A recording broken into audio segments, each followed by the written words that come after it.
Cette série de vidéos est sponsorisée par Odoo. Le problème avec l'option 4, c'est qu'il n'est plus possible de jouer au jeu avec une couleur par famille, car certains jeux utilisent pour moi j'attends qu'ils soient encore travaillés. J'adore les 4 couleurs différentes, tu fais énormément et les différencier. Je pense.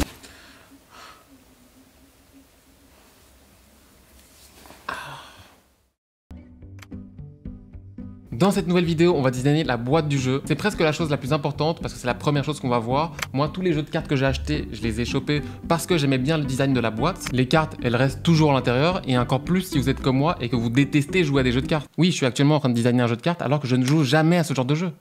Mais je sais pas, c'est un petit peu comme collectionner des cartes Pokémon. Et puis on sait pas, hein, si ça se trouve dans 20 ans, mon jeu il vaudra une fortune. En plus, on va vraiment pouvoir bien s'amuser, il y a moyen de faire du gaufrage pour que le design soit en relief, on peut utiliser des encres un peu plus brillantes. J'ai vraiment envie que la boîte, ça soit quelque chose de premium, hyper qualitatif, que ça soit un bel objet quoi. Mais avant ça, je vous propose qu'on aille rapidement découvrir le résultat des 3 sondages et je reviendrai plus en détail là-dessus pendant le reste de la vidéo.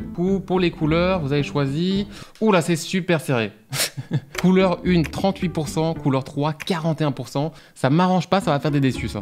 Ensuite, pour le 5e peuple, on part sur les Aztèques. Et pour terminer, concernant l'inclusion des gauchers, ça part sur l'option numéro 1 à 53% contre 47%. C'est encore une fois super serré. Je vais voir s'il n'y a pas moyen de faire une sorte de mix entre les deux, mais à mon avis, ça va être un petit peu trop chargé. Je viens de lire un commentaire qui est assez intéressant. En fait, ce qu'on pourrait faire, c'est utiliser l'option numéro 1, mais pour quand même garder le nom des personnages, on pourrait les indiquer sur la carte de règles. Dans tous les jeux, il y a toujours cette carte qui sert à rien, donc pourquoi pas l'utiliser et mettre le nom de tous les personnages. Comme ça, vous pouvez quand même un petit peu vous éduquer. Bon, en tout cas, c'est une bonne piste de réflexion, on garde ça en tête.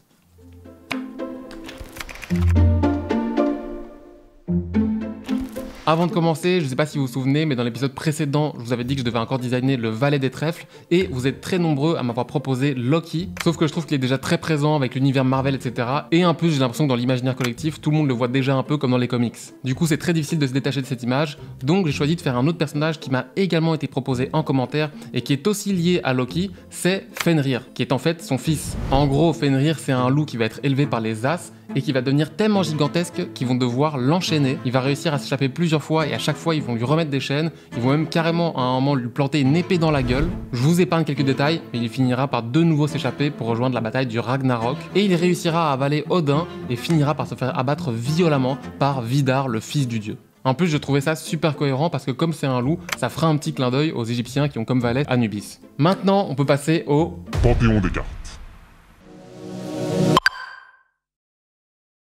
Je vais enfin pouvoir commencer à travailler sur le design de la boîte. Mais avant, passons faire un petit tour sur mon site web que j'ai créé pour le jeu de cartes. Il me semble que je vous l'avais pas encore expliqué, mais avec l'offre de Odoo, vous avez également la possibilité de créer une boutique en ligne pour vendre vos produits, vos posters, vos créations. Et donc moi, je vais pouvoir créer la page produit de mon deck, comme ça plus tard, si j'ai envie de le vendre sur mon site, eh ben, j'aurai plus qu'à mettre à jour les informations. Encore une fois, c'est super simple et intuitif. Je vais cliquer sur Nouveau en haut. Là, j'ai la possibilité de créer une page, un article de blog, etc. Et moi, je vais cliquer sur Article. Et donc ici, je vais pouvoir créer le nom de mon article. Je vais choisir deck et là j'arrive directement sur la page du produit. Ici je vais pouvoir indiquer le prix du deck. D'ailleurs je me permets de rebondir rapidement là-dessus. Je sais pas encore exactement combien le jeu de cartes va coûter parce que ça va dépendre de plein de choses, de la boîte, des cartes, du type d'impression, du gaufrage, etc. Donc ça, vous en parlerai plus en détail quand j'aurai plus d'informations. Donc là je vais laisser 1 €. Là je peux double-cliquer pour rajouter des images. Moi je vais de nouveau utiliser Unsplash, donc je vais juste taper Deck of Cards.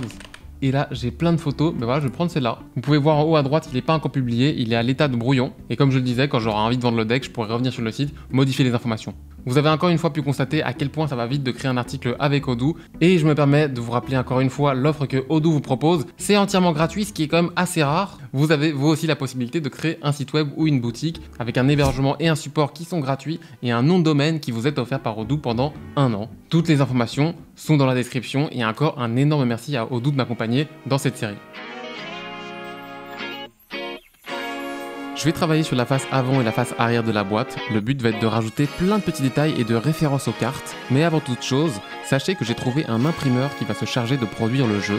C'est une imprimerie basée en Belgique qui s'appelle Cartamundi et qui est capable de produire des jeux d'une super qualité. Ils m'ont d'ailleurs envoyé des samples pour que je puisse voir les possibilités au niveau du design de la boîte. Ici on a un mix entre dorure et gaufrage.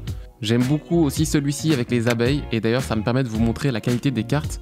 Bon, vous n'allez pas la voir, mais il y a une petite texture en fait, c'est pas totalement lisse, ce qui fait que ça rend la carte plus premium. Et pour terminer, ici dans le gaufrage, ils ont carrément créé une texture de bois. Ça montre bien jusqu'où on peut aller.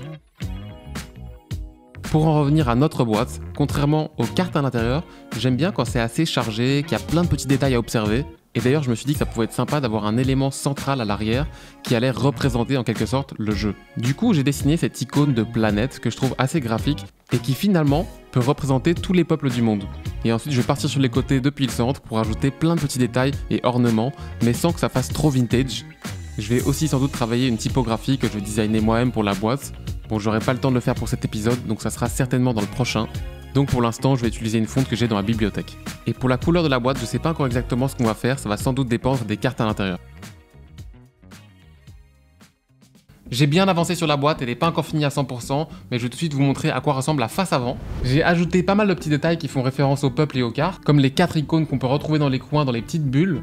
En gros, c'est des sortes de petits logos, icônes qui représentent les peuples. Toujours sur la face avant, vous pouvez voir qu'au-dessus, j'ai fait une sorte de petit tableau qui représente le jour, et en bas, j'ai fait l'inverse, la nuit. Ça, c'est tout simplement un petit clin d'œil à nos figures qui sont éveillées d'un côté et qui dorment de l'autre. Donc ça, c'était pour la face avant, et comme je l'avais expliqué dans l'épisode précédent, en designant l'arrière de la boîte, on obtient également le dos de carte, avec le petit logo de notre jeu qui est centré. Par contre, la petite subtilité qu'il y a avec le dos de carte et l'arrière de la boîte, c'est que normalement, sur l'arrière de la boîte, on aura les 4 icônes ici dans les coins, mais pour le dos de carte, on peut pas le faire parce que ça peut potentiellement donner des petits repères visuels, donc on est obligé de faire une symétrie parfaite. Ah oui, je l'ai pas précisé, mais pour l'instant, cette couleur, elle est temporaire, hein. J'ai mis du vert, je trouvais ça assez cool parce que ça fait un peu aventure, ça fait un peu terre, nature, etc. Et personnellement, ce que je trouve hyper graphique, élégant et classe, c'est avoir une boîte qui est monochrome et que tous nos petits éléments, la couleur crème, ils soient justement gaufrés en relief. Ça peut vraiment être canon, un petit peu comme cet exemple-ci. Cette boîte m'a vraiment beaucoup inspiré parce qu'il y a quand même une petite remarque importante à faire. Plus je vais rajouter de couleurs différentes, de dorures,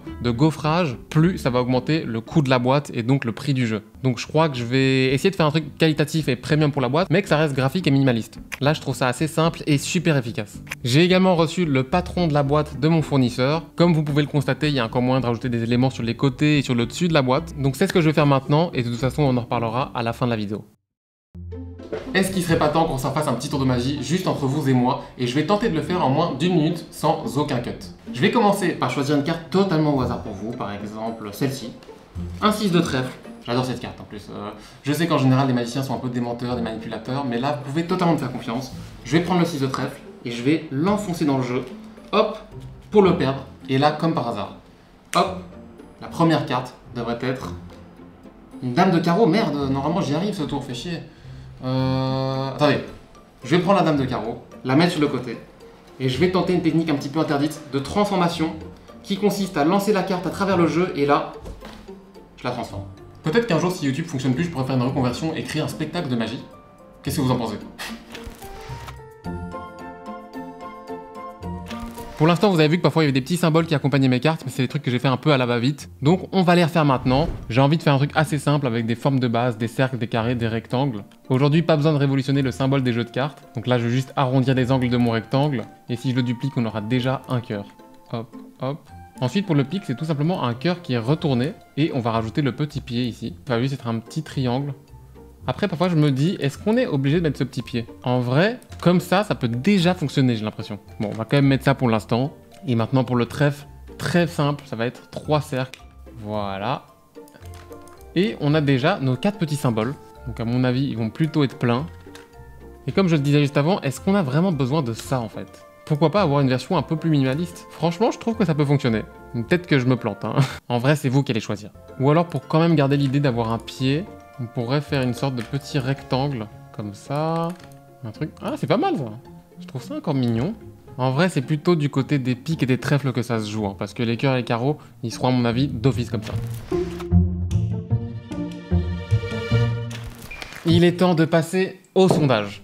D'ailleurs, sachez déjà que le prochain épisode sera le dernier de cette série. Ensuite, ce sera terminé. Enfin, il y aura juste encore une vidéo pour vous parler du crowdfunding, mais tout ça, je vous en parlerai plus en détail dans le prochain épisode. Déjà, j'ai depuis avancé un petit peu sur la boîte, j'ai rajouté des petits détails sur les côtés, comme vous pouvez le voir juste ici. Encore une fois, là pour l'instant, c'est la couleur verte que j'ai mis en fond. Je vais pas encore vous faire aujourd'hui un sondage par rapport à la couleur de la boîte, parce que je suis encore occupé à travailler sur les couleurs, j'essaie de les améliorer pour que ce soit le plus parfait possible. Et à mon avis, il faut quand même qu'il y ait une sorte de cohérence entre la couleur des cartes et la couleur de la boîte. D'ailleurs, vous êtes hyper nombreux à avoir commenté que vous aimiez beaucoup la version sans couleur des cartes, que j'aime moi-même aussi énormément. D'ailleurs, j'en ai profité pour faire un petit dos de cartes qui est plus en cohérence avec ce style. Et franchement, c'est pas mal, hein. Donc peut-être, et je dis bien peut-être, qu'il y aura une deuxième version du jeu. Je vous en dis pas plus pour l'instant. Je reviens aussi 30 secondes sur les jokers. Vous êtes super nombreux à avoir proposé de faire 2 dragons, parce que ce sont des créatures qui sont pas forcément associées aux différents peuples que j'ai dessinés. Du coup, ça crée une sorte de neutralité au niveau des jokers. Je trouve ça pas mal. Si vous avez d'autres propositions, n'hésitez pas à encore les écrire dans cet épisode, parce qu'ils seront dessinés pour le prochain. Donc sur la boîte, pour l'instant, j'ai écrit plein de petites phrases, mais en réalité, on peut écrire un peu ce qu'on veut. Donc, si vous avez des petites idées de petites phrases un peu drôles à rajouter sur la boîte, pourquoi pas me les proposer en commentaire. D'ailleurs, je voulais aussi avoir votre avis par rapport à ça. Est-ce que vous pensez qu'on doit écrire toutes les phrases en espéranto ou alors on les met en français? Je pense que c'est plus cohérent de les écrire en espéranto, mais alors ça veut dire qu'on comprend plus rien. Pour les sondages, aujourd'hui je vous en propose 2 différents. C'est surtout par rapport au choix des symboles. Vous avez le choix entre ces différents styles, il y en a 3. Bon, vous les avez vus juste avant, mais ici je les ai mis en page sur des cartes, comme ça on voit mieux comment ils fonctionnent les uns avec les autres. Donc vous avez le style numéro 1, avec le petit pied en triangle. C'est surtout au niveau du pic et du trèfle que ça se joue, hein. On a la version sans le petit pied. Certains vont peut-être dire que du coup quand on prend la carte à l'envers ça va faire un cœur, mais il est de couleur noire. Donc normalement ça devrait pas poser de problème. Et en 3e option, on a juste une petite barre. Je vais pas vous donner ma préférence, comme ça je vous influence pas, mais à vous de choisir. Et le 2e sondage concerne la mise en page des symboles. En gros, on a la première où les symboles sont plus rapprochés, plus centrés. Je trouve ça beaucoup plus élégant que sur ce genre de carte où en fait c'est hyper grand, ça prend toute la place. En fait c'est hyper grossier. Et pour la 2e mise en page, les symboles ont la même taille, mais c'est juste qu'ils prennent un peu plus de place, c'est plus aéré. Encore une fois, je vais pas vous donner ma préférence, c'est à vous de choisir. N'oubliez pas de liker la vidéo si elle vous a plu et j'attends vos commentaires avec vos remarques, vos conseils, vos petites suggestions. Encore merci à Odo de m'accompagner sur cette série et je vous dis à très bientôt pour le dernier épisode. Ciao!